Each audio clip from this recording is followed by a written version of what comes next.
आनंद लो प्रतिदिन के जीवन का में स्वागत है। मुझे खुशी है कि आप मेरे साथ जुड़े हैं।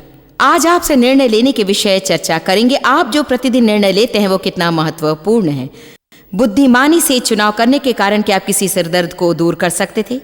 आज हम उस निर्णय में आपकी मदद करेंगे। मेरे मेहमान हैं सिडनी ऑस्ट्रेलिया के हिलसॉन्ग्स चर्च के सीनियर पास्टर ब्रायन हुस्टन।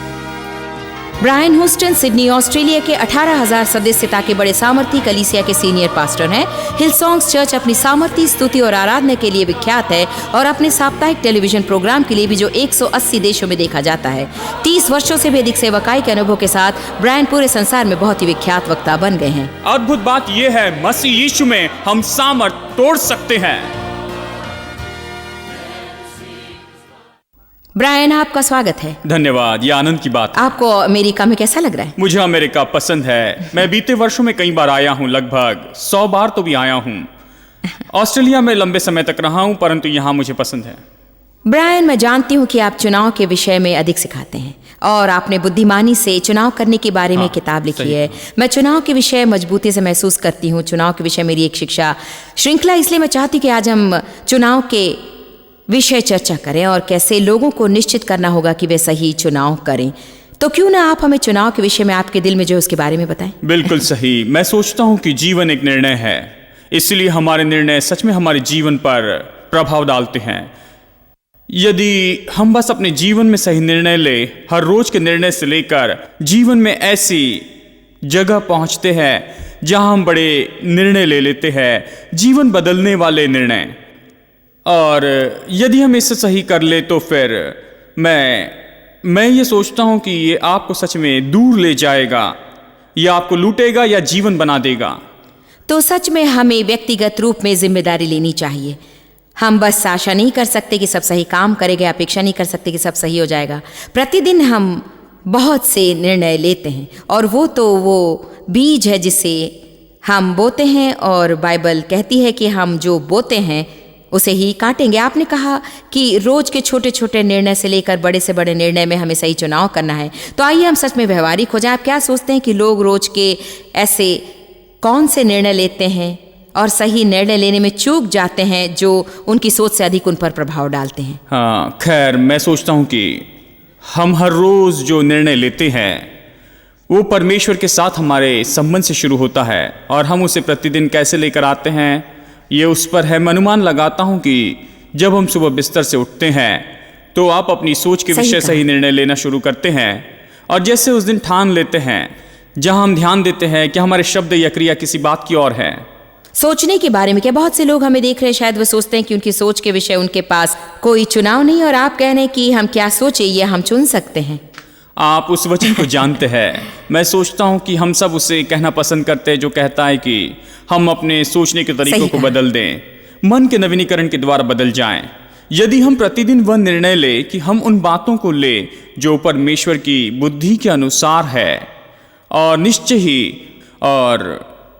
निश्चय आपने जो कहा वो सच है, ये जिम्मेदारी के विषय में है। मैं सोचता हूं कि वह निश्चय लेते हुए हम हमारे सोच को सीधा कर सकते हैं जब हम खुद की जिम्मेदारी लेते हैं। सच में हम आज अपने दर्शकों से कह सकते हैं कि यदि हम सही विचार सोचने की जिम्मेदारी ना लें तो फिर कोई आशा नहीं कि वो उनके जीवन में कभी सीधा होगा, और ये सच में उसी से शुरू होता है। बाइबल कहती है कि परमेश्वर के पास हमारे लिए अच्छी योजनाएं हैं, परंतु यदि हम चाहते कि वो अच्छी योजनाएं पूरी हो तो हमें परमेश्वर के वचन के द्वारा अपने मन का पूरा नवीकरण करना होगा। और मैं जानती हूँ कि मसीही होने के कई वर्ष बाद भी मैं नहीं जानती थी कि मैं अपनी सोच के विषय में कुछ कर सकती हूँ। मैंने नहीं जाना था कि शैतान झूठा है और वो मेरा शत्रु है, और मेरा मन युद्ध भूमि है जिसमें वो मुझसे युद्ध करता है, और यदि शत्रु हमारी सोच को ले ले तो वो हमें ले लेता है।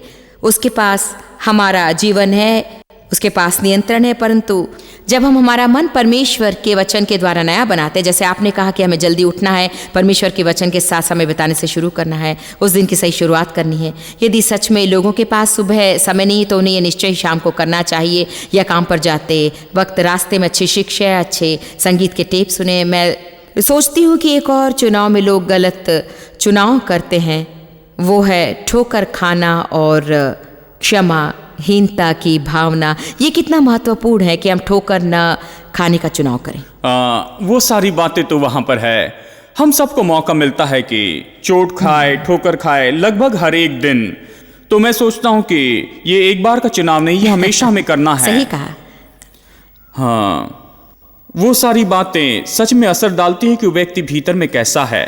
क्षमाहीनता, ठोकर या हीन भावना, मैं सोचता हूँ कि हमारा चुनाव वहीं शुरू होता है, और यदि हम उससे वहीं शुरू न करें तो हमारे जीवन में आने वाले बड़े निर्णय सही काम नहीं करेंगे। बिल्कुल सही कहा। मैं सोचती हूँ कि एक और बात है जिसमें हमें प्रतिदिन चुनाव करना है, वो खर्च करना। मैं ये नहीं कह रही हूँ कि लोग खर्च करने के लिए आज़ाद नहीं है, परंतु हमारे समाज में इतने लोग हैं जो कर्ज में गहरे फंसे हैं और सच में हमेशा तिरस्कार में रहते हैं। कल हम इस कार्यक्रम में तिरस्कार के विषय में विशेष बातचीत करेंगे, क्योंकि हम बहुत से ऐसे चुनाव करते हैं जिसके कारण हम तिरस्कार में होते हैं।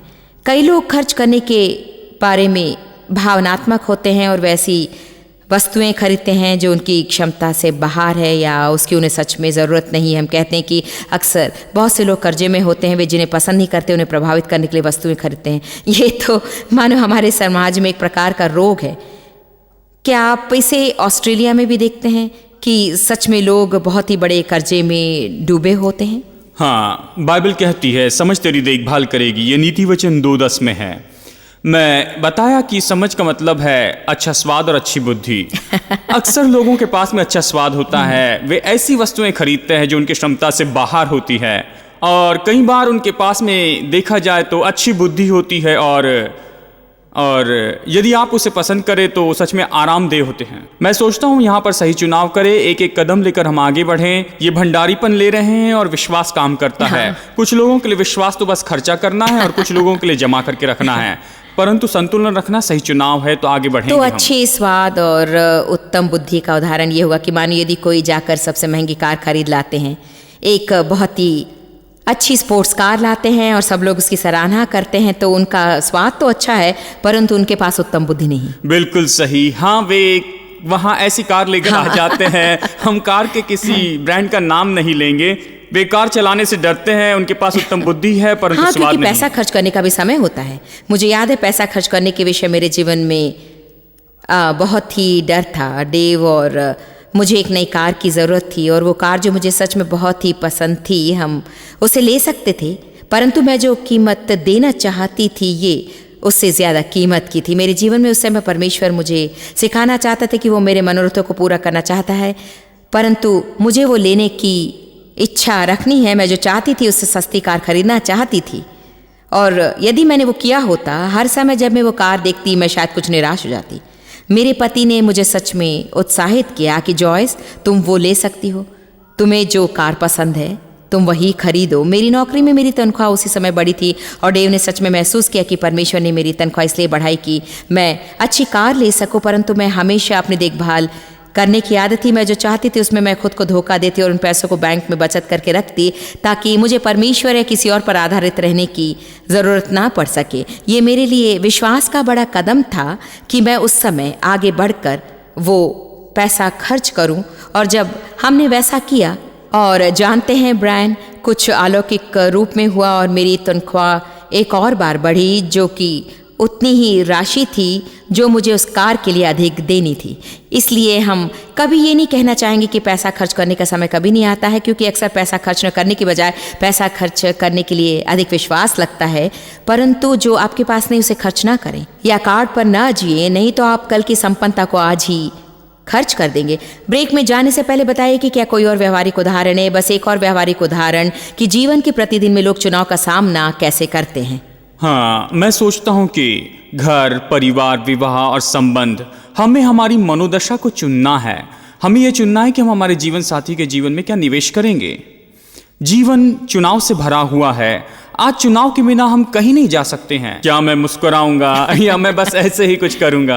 वहां मुझ पर जो असर हुआ, क्या मैं उसे वहां ले जाऊंगा? तो बस केवल विवाह के कारण ही अच्छा संबंध नहीं होता है। आपका कहना है कि उसे काम करने देने के लिए आपको चुनाव करना है। ये ऐसा दिखाई देता है जॉयस, परंतु निश्चय आपने कुछ अच्छे चुनाव किए होंगे, क्योंकि आप और डेव बहुत अच्छे रह रहे हैं। डेव और मेरे विवाह को लगभग 40 वर्ष हो रहे हैं, और जब आपका उस व्यक्ति के साथ विवाह होकर 40 वर्ष बीत जाते हैं और आपने 4 बच्चों की परवरिश की, आपने दोनों तरफ से बहुत ही चुनाव किए हैं।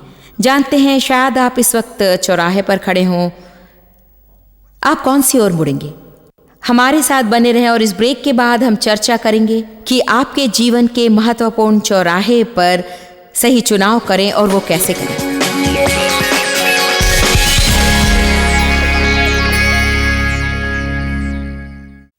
मुझे बहुत खुशी कि आप हमारे साथ जुड़े, आप बने रहे हैं। हम सिडनी ऑस्ट्रेलिया के पास्टर ब्रियान का फिर स्वागत करते हैं। धन्यवाद आपका। अद्भुत। हम चुनाव के विषय चर्चा कर रहे थे और जब हम ब्रेक पर गए, मैंने लोगों से कहा था कि यदि वे अपने जीवन में किसी गंभीर चौराहे पर है तो हम चुनाव कैसे करें, उस विषय में चर्चा करेंगे। कार्यक्रम के पहले भाग में हम रोज की बातों पर चर्चा कर रहे थे कि लोगों को क्षमा करें, अच्छी मनोदशा रखें, अपना धन व्यर्थ न गवाएं और हाँ, सुबह बिस्तर से उठें। परंतु उस समय के विषय क्या, जब आपको जीवन बदल देने वाले या जीवन को सचेत करने वाले निर्णय लेने पड़ते हैं। आइए कहें कि किसी को अपना घर बदलना है तो उसे कैसे करें। बहुत से लोग सोचते हैं कि मैं सही चुनाव करना चाहता हूं, परंतु मैं नहीं जानता कि कैसे करूं। तो बताइए कि सही चुनाव कैसे करें।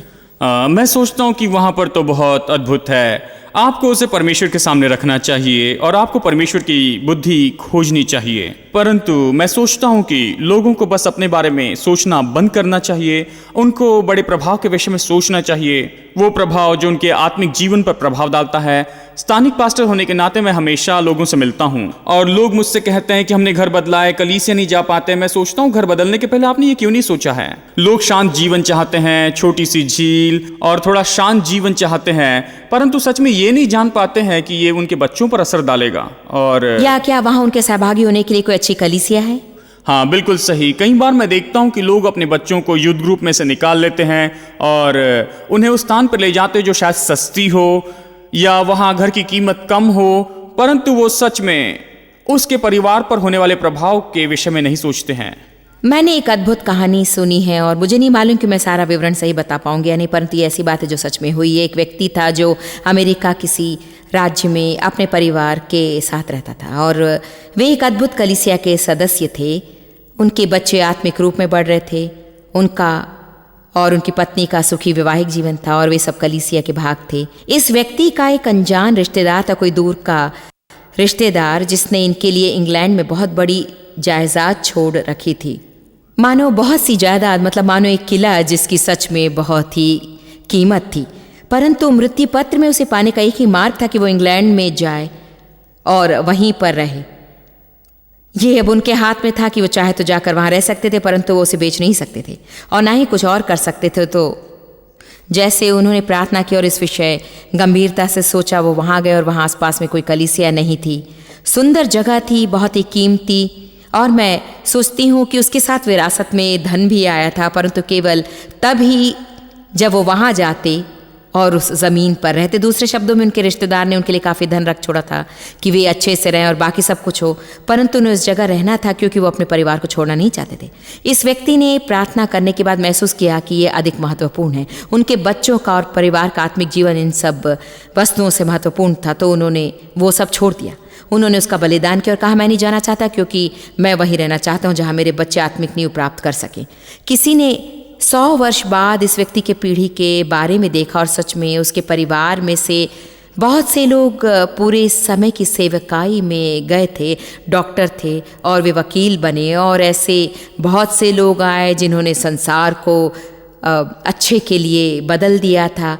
बस ज़रा सोचिए कि ये केवल उसके लिए ही नहीं, परंतु आने वाली कई पीढ़ी पर भी होता यदि वो केवल पैसा और सम्मान ही देखते और अपने जीवन में आत्मिक जीवन को पहला स्थान नहीं देते। तो आप सच में इस तरह की बातों के विषय में कह रहे हैं कि नहीं? बिल्कुल सही, बिल्कुल सही। मैं सोचता हूँ कि वही हमारी असली परीक्षा है और इसीलिए हमें इस योग्य होना है कि हम इसमें सही चुनाव कर लें। हमारी टीवी प्रोड्यूसर जो हमारे कार्यक्रम बनाती है, वो उसी काम में पिछले 18 वर्ष से है और वो एक छोटे से शहर से है। मैं सोचती हूँ इलिनॉय से नहीं, ओहायो में सोचती हूँ। हमने उनके विषय किसी और से सुना था, हमें एक प्रोड्यूसर की ज़रूरत थी और उनके पास पहले से टीवी में 18 वर्षों का अनुभव था, तो हमने उन्हें यहाँ आने के लिए कहा। उन्होंने कहा, उनका पहला प्रति उत्तर था, मैं नहीं जाना चाहती क्योंकि वो जहाँ थी वहाँ आरामदेह थी। क्या आपने कभी ध्यान दिया कि परमेश्वर हमें हमारे आराम की जगह से बाहर निकालना चाहता है? हाँ, हम बहुत जल्दी आरामदेह होते हैं। परमेश्वर कोशिश करता है कि हमें उसे बाहर निकाले और हमें कहीं और पहुंचाए, है कि नहीं? और हाँ, बताइए। हाँ, जानते हो, मैंने गिनती देखी है कि सामान्य व्यक्ति हर 2 साल में घर बदलता है। मैं सोचता हूँ कि कुछ लोग हमेशा घर बदलने का निर्णय लेते हैं। वो हमें बताता है कि कुछ गलत है, क्योंकि मैं सोचता हूँ कि एक ही जगह पर रहने के लिए अधिक अनुशासन लगता है। मैं सोचता हूँ अक्सर एक जगह पर रहना जिम्मेदारी के विषय में बताता है, और कहीं और जाने का निर्णय यह दिखाता है कि हम कहीं और की हरिघास लेना चाहते हैं। ये केवल उनके घर के विषय नहीं, लोग अपनी नौकरी बदलते हैं, कलीसिया भी बदलते हैं, और कुछ लोग जीवन साथी। हाँ, मैं अभी अभी एक कहानी बता रहा था कि जब किसी ने मेरी पत्नी से आकर कहा, जिस कलीसिया में मैं गई मैंने चोट खाई। और बॉबी, मेरी पत्नी ने कहा, कितनी कलीसिया में आप गए? 14 में। उसने कहा, लगभग 14। तो वो सोचना शुरू करते हैं कि 14 कलीसिया, शायद ये वो कलीसिया जिसमें कोई समस्या नहीं है। परंतु हाँ, लोग कलीसिया बदलते हैं, घर बदलते हैं, नौकरी बदलते हैं। अक्सर मुश्किल निर्णय तो ये होता है कि हम वहीं पर रहें और कुछ होते हुए देखें और कुछ बनाएं और कुछ निर्माण करें। ये बिल्कुल सच है, बिल्कुल सही। मैं जानती हूँ कि मैं मेरे जीवन के अलग स्थान में से होकर गई, यहाँ तक कि वो कलीसिया जहाँ मैं कई वर्ष पहले गई थी, और परमेश्वर ने मुझे शिक्षा देने में उपयोग किया। वो पास्टर सच में बहुत ही मजबूत थे। उन दिनों में इस बात का बड़ा चलन था कि आप कुछ भी करने के पहले अपने आत्मिक अधिकारी से अवश्य पूछ लें। एक बार मैं महिलाओं को बाहर ले जाने के लिए आयोजन कर रही थी, और हम क्रिसमस के समय पर्चियाँ बांट रहे थे। मेरा हृदय बिल्कुल सही था, मैं बस वही करना चाहती थी जो परमेश्वर चाहता था कि मैं करूं। और उन्होंने मुझे एल्डर्स के सामने बुलाया और कहा कि पहले उनसे अनुमति लिए बिना मुझे वो नहीं करना चाहिए था। हमेशा ऐसी बातें होती हैं कि मैंने महसूस किया कि वो सही नहीं है, और मैं कहना चाहती थी कि मैं यहाँ से बाहर जाना चाहती हूँ क्योंकि सम्मानपूर्वक व्यवहार नहीं हो रहा है। परंतु परमेश्वर हमें जाने की अनुमति नहीं देता। हमें वहाँ रहना है जब तक वो जाने के लिए ना कहे। आपने बिल्कुल सही कहा। अक्सर हम किसी बात से दूर जाना चाहते हैं क्योंकि वो हमारे लिए आरामदेह नहीं है, या हम आरामदेह हैं और हम उससे दूर जाना नहीं चाहते। और मैं सोचती हूँ कि आपने जो पहले कहा है उसके विषय में हमें और अधिक बातें करना ज़रूरी है। ये ऐसा नहीं कि हम स्वार्थ पर आधारित होकर और जो बातें हमारे लिए सही उस पर आधारित होकर निर्णय लें। हमें निर्णय इस बात पर आधारित होकर लेना है कि परमेश्वर के राज्य के लिए सबसे उत्तम क्या है।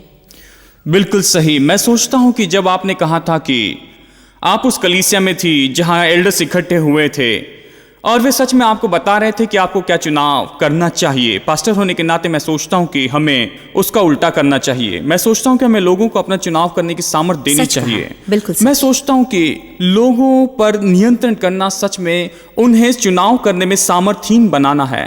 मेरे लिए सच में दुख की बात यह है, मैं सोचता हूं कि सबसे उत्तम वही कलीसिया है जहां वे अपने लोगों के लिए चुनाव नहीं करते हैं। यदि कोई मेरे पास आकर कहे, प्रभु क्या चाहता है कि मैं क्या करूं, मैं उसे नहीं बताता हूं। मैं उससे बिल्कुल नहीं बताता हूं। मैं चाहता हूं कि वो खुद उसका निर्णय ले लें। मैंने भी यही अनुभव पाया। लोग मेरे पास आते और उनके लिए मुझे मुख्य निर्णय लेने के लिए कहते हैं, और मैं उनसे कहती हूँ मैं खुद परमेश्वर से मेरे लिए सुनने के लिए सारी कोशिश करती हूँ। मैं आपको बता सकती हूँ कि वचन क्या कहता है और परमेश्वर से कैसे सुने, तो मैं आपको सिखा सकती हूँ कि परमेश्वर की कैसी सुने, परंतु ये नहीं बता सकती कि परमेश्वर आपसे क्या कहता है। हाल ही में एक व्यक्ति देव और मेरे पास आया और हमसे पूछने लगा कि यदि हम उसकी परिस्थिति में होते तो वो क्या करते। वो बहुत ही मुश्किल परिस्थिति थी, और देव ने बस कहा कि मैं आपको बता सकता हूँ कि मुझे क्या करना चाहिए, परंतु आपको सच में परमेश्वर से सुनना चाहिए। आपको खुद कुछ मार्गदर्शन लेना होगा। देव ने क्या किया कि उन्होंने कहा मैं आपको बता सकता हूँ कि सामान्य ज्ञान क्या है। आपको परमेश्वर से वचन लेना होगा। यदि परमेश्वर आपको कोई खास वचन नहीं देता तो मैं बस बुद्धि और शांति के पीछे चलूंगा। वो परमेश्वर का वचन हमेशा किसी न किसी रूप में बुद्धि और शांति लाता है। मैं नहीं सोचती परमेश्वर हमेशा ऊंची आवाज़ में उत्तर देता है। हमें अपने हृदय की शांति और वचन की बुद्धि का अनुकरण करना है। परंतु एक बात निश्चित, यदि लोग भावनात्मक होकर निर्णय लेते हैं और बहुत जल्दी कूद पड़ते हैं तो वे खुद को बड़ी समस्या में फंसा देंगे। क्या आप देखते हैं कि अक्सर लोग निर्णय लेते हैं, विवाह होने के बाद वे सब कुछ सोचे बिना ही निर्णय ले लेते हैं। हाँ, और वो निर्णय आपके जीवन को बनाता है। और ये दुख की बात है कि लोग मजबूत नींव में नहीं बनाते हैं परंतु भावनात्मक होते हैं।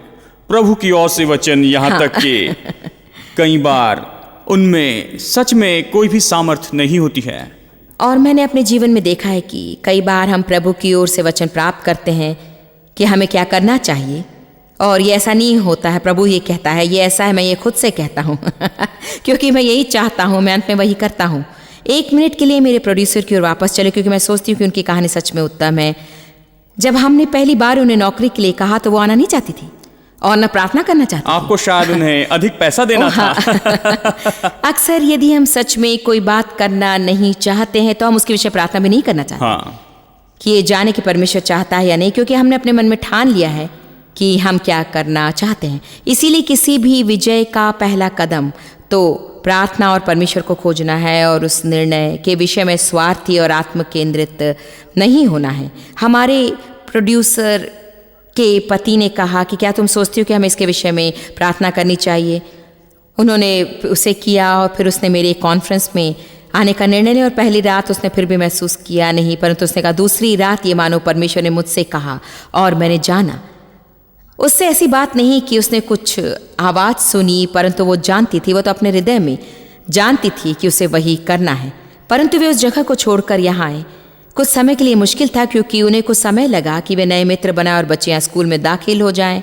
हालांकि जब आप विश्वास करते हैं कि आपने परमेश्वर से सुना है और आप जाकर कुछ करते हैं, फिर भी आपको इसके लिए समय देना है कि देखें कि कैसे काम करता है। कल ब्रैन हम तिरस्कार के विषय चर्चा करेंगे। मैं जानती हूँ कि आप उस विषय में कहना पसंद करते हैं और खुद से तिरस्कार करने के लिए आप क्या क्या करते हैं यदि आप खुद से तिरस्कार करते हैं तो। अभी मैं आपको प्रोत्साहित करती हूँ कि आप तिरस्कार के विषय शिक्षा के लिए कल फिर हमारे साथ जुड़ें, क्योंकि मैं सोचती हूँ कि सच में बहुत से लोग तिरस्कार में जीते हैं। हम आशा करते हैं कि आपके साथ कल फिर मुलाकात होगी जब हम चर्चा करेंगे कि तिरस्कार में ना जिएं।